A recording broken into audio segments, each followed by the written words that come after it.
Magnification was our first adventure using the orchestra, not only in the studio but also live.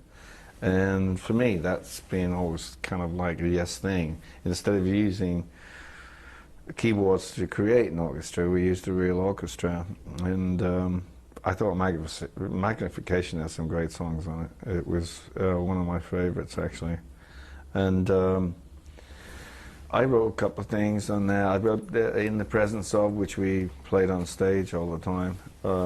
Was a song that had been hanging around my studio for a long time, and John got into it, and I just loved the fact that we're, you know, worked together out. And then we had a composer from San Diego who came up, and he would listen to what we were doing, but we left holes in it. So basically the four of us, Steve, Chris, John and myself, recorded all of that album basically, but had a composer come and listen every day to what we were doing. Or he'd come every couple of days, and then we'd leave holes for the orchestra, and then he went back to his writing desk and came up with a great arrangements. And it was just it was good for me to play with an orchestra. I just love playing with orchestras and stuff like that. And what I found out on stage, not to pat myself on the shoulder so much, is the orchestra used to.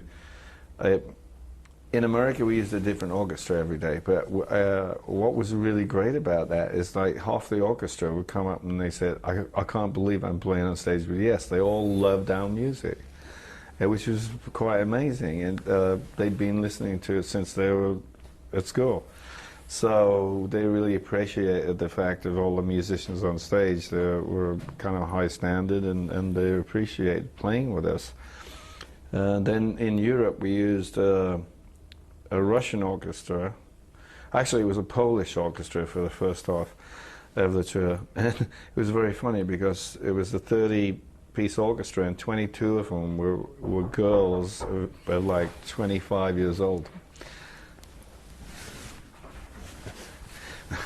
Anyhow. Could we maybe just pick it up from whether it was a Polish orchestra and not a... Yeah, there was in Europe we used a Polish orchestra, and they were just great, and they were all younger players. They were all girls of like 22, maybe to 28, and they'd all listened to the band before. They loved all the music we did, and they were like a rock and roll orchestra. They got into it, and but the funny thing is they had a conductor who was kind of like a fatherly figure to them, but they always used to come out to me after the show and say, we're not really watching him, we're watching you, that's how we play, you know. So they were watching the drummer, and they were kind of getting into it. It was like a lot of fun playing with them. That's great. Could we just perhaps cover specifically the track Magnification, and would you mind just talking about that creation? Sure. It was just something that came out of rehearsals up in we actually recorded that in Santa Barbara, and we all lived there for a couple of months doing all the backing tracks.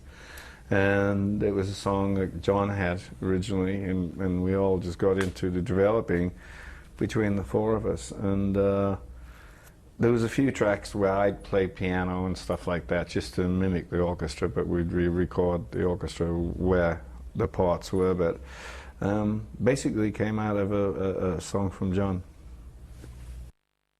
Yeah, Chris and myself, obviously we've played together for a long time now, like 33 years. So it's almost like I know what he's doing before he does it, you know. And it's the same with him, with me. I think we've been playing together so long, so we understand each other's style very well, and are able to play with each other in that way. But also, you know, creative-wise, he brings things out in me, and I'm sure I bring kind of things out in his playing, and move him in different directions. And I think it's a good pull-push kind of situation the whole time, and when you have that happening, always something good comes out of it.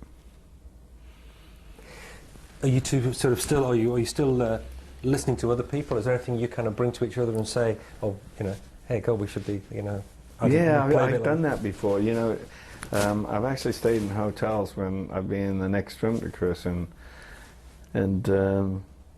I put people on like weather report, you know, with Pastorius playing bass, and I turn it up really loud and add lots of bass to it so he could hear what he was doing. But you know, I mean, it's one of those things. It's just a wind-up situation. So I mean, I think we both appreciate each other's talent. What's your proudest achievement with the band, and what do you, when you look back on such a long Proudest achievement of the band is actually remembering everything.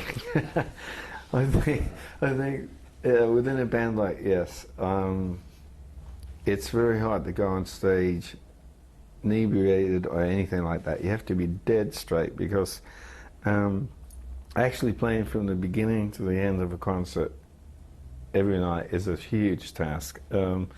Not only for me, but pretty much everybody in the band, because there's a lot of complex kind of music, a lot of mood changes, a lot of places where you have to elevate the volume and, you know, crescendo, and it's just like it's a constant task from beginning to end. And actually achieving that and staying with the band over 33 years is probably a proud thing to think of.